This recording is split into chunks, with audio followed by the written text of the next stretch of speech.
So here's your first lesson. This is lesson 1 notes. This is your trigonometry review. We did this in class together. You already have notes on this, so this will be very brief. And we're just going to remember how to identify opposite and adjacent sides of a given angle.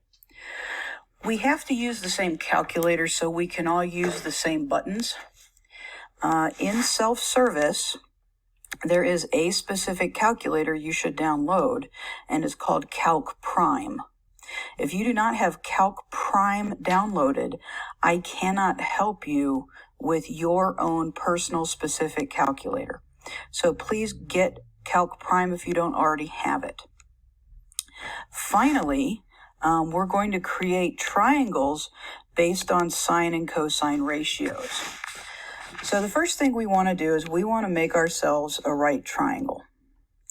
Trigonometry only works in right triangles for now.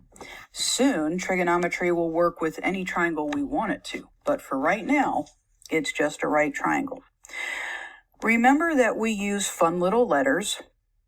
Let's call this one alpha, and let's call this one beta. And then we're going to have signs 1, 2, and 3. We have 3 trigonometric functions. Sine, which is the ratio of the length of the opposite side to the hypotenuse. We have cosine, which is the ratio of the adjacent side to the hypotenuse. And we have tangent, which is the ratio of the opposite side to the adjacent side. So what we're going to do is we're going to look at our triangle that we have here, and we're going to find sine, cosine, and tangent. Remember that we say sine and tangent. We do not shorten them to other words. The sine of alpha is equal to opposite over hypotenuse.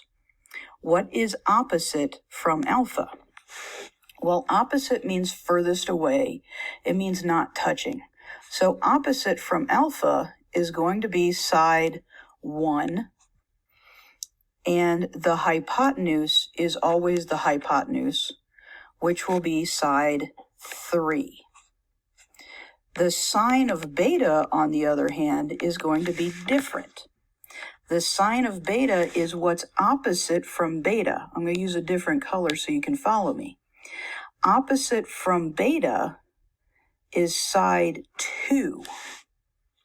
So the sine of beta would be side 2 divided by side 3. Cosine of alpha is adjacent to hypotenuse. What is adjacent? What is the side adjacent to alpha? It is side 2. And the hypotenuse is still side 3. What is the cosine of beta? Well, what side is adjacent to beta? So here's beta.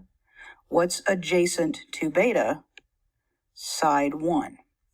And again, the hypotenuse is always side 3. Are you noticing interesting little correlations here between sine of alpha and cosine of beta? Finally, we have the third ratio, which is tangent. Tangent is opposite over adjacent.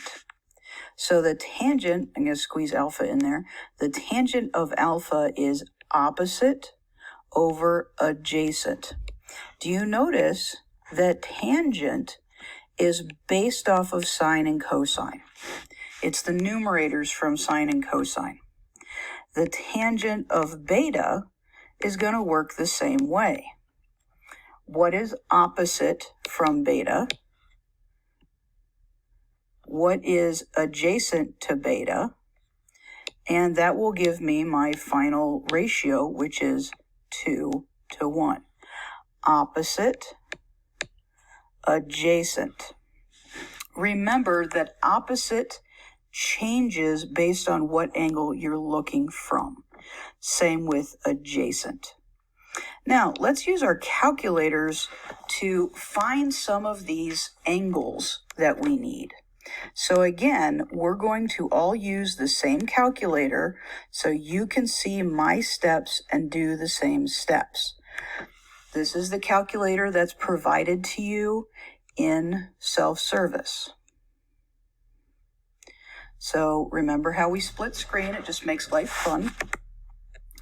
Let's see, we want the sine of 40 degrees. How do we do that in our calculator? Well, this is why we use this calculator.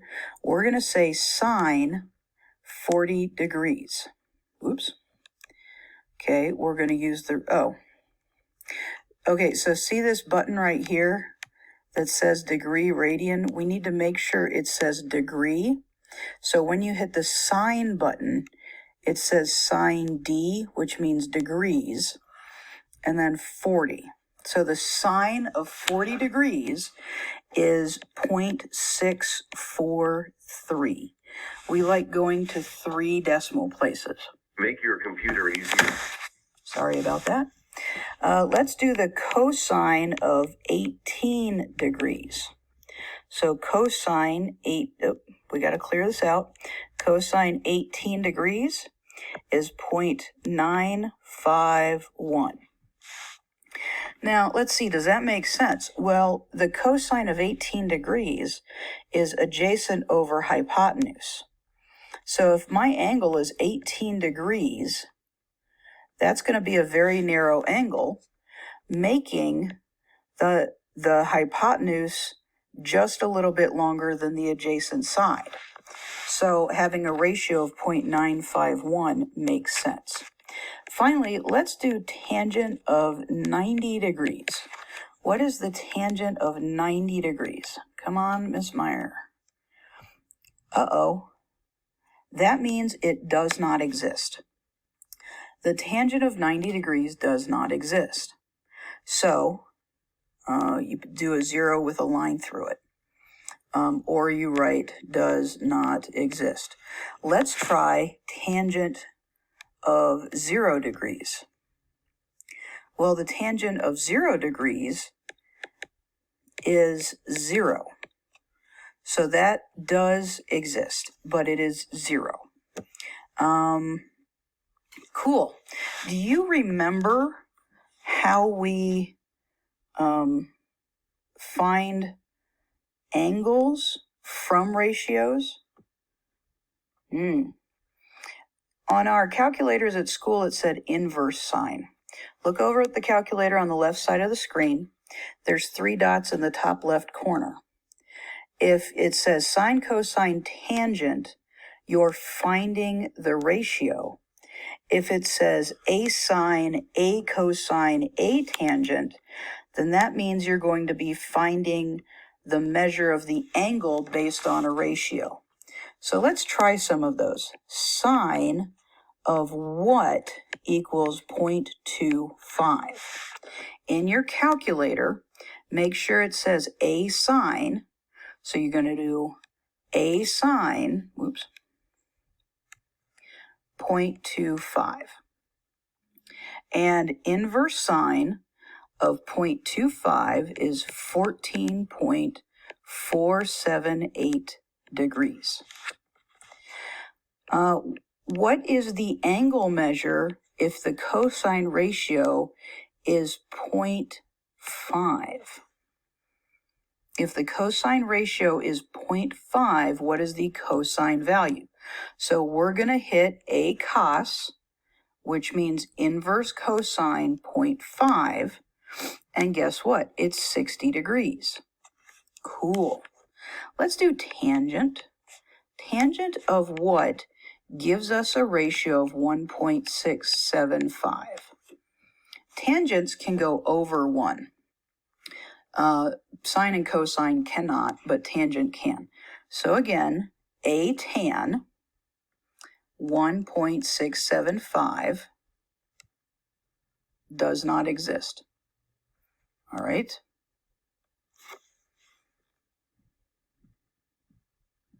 Oh, I hit the wrong button. See how there's an H on there? Yeah, I hit the wrong button. A tan. See how there's a D up there? That means we're doing the right thing. 1.675. There we go. That's better. So it's 59.162 degrees. Sweet. So let's go back up to our objectives here. And our objectives were to identify opposite and adjacent sides. We did that. We used the calculator to find ratios of given angles. We've done that.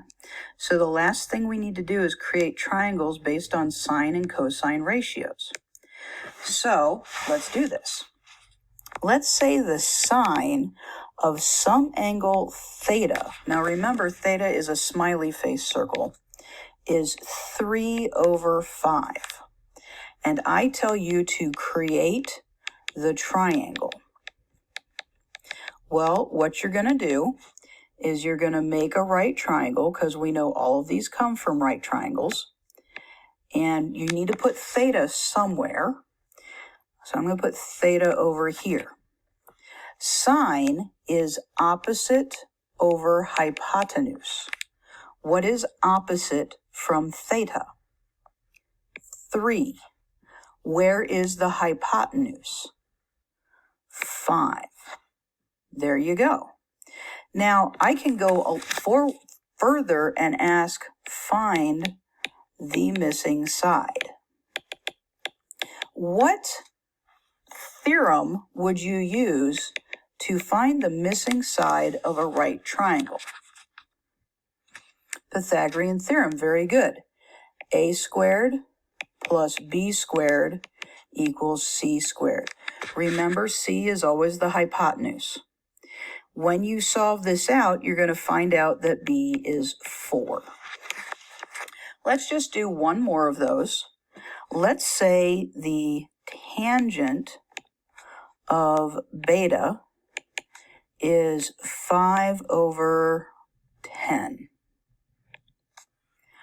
So some of you may want to reduce that to 1/2. Do not reduce it, because remember, when I'm talking about tangent, these are side lengths. And though the ratio is always the same, 1/2, the size of the triangle will be different. I'm going to draw a different triangle this time, just so we have to think about it from a different angle. Get it? Angle. Let's use alpha, and let's put him up here. Every now and then I forget how to draw alpha. So tangent is opposite over adjacent. What is opposite from alpha? There you go. Good job. What's adjacent to alpha? All right. We like it. So here's the specific triangle I have. Let's go ahead and find the missing side. Go ahead and set up your Pythagorean theorem. A squared plus b squared equals c squared. And again, the reason we have c squared is because we don't know what our hypotenuse is. That was cool. 25 plus 100 is c squared. 125 is c squared. Square root both sides. What perfect square lives inside 125? 25, very good. How many 25s are in 125? There's 5 of them, very good. So the square root of 25 is 5. That's where that came from. And then square root 5 stays the same. So your hypotenuse is 5 square root 5. Remember, if you have any questions as you're doing your assignment, you're going to contact me at myur_megan@svvsd.org.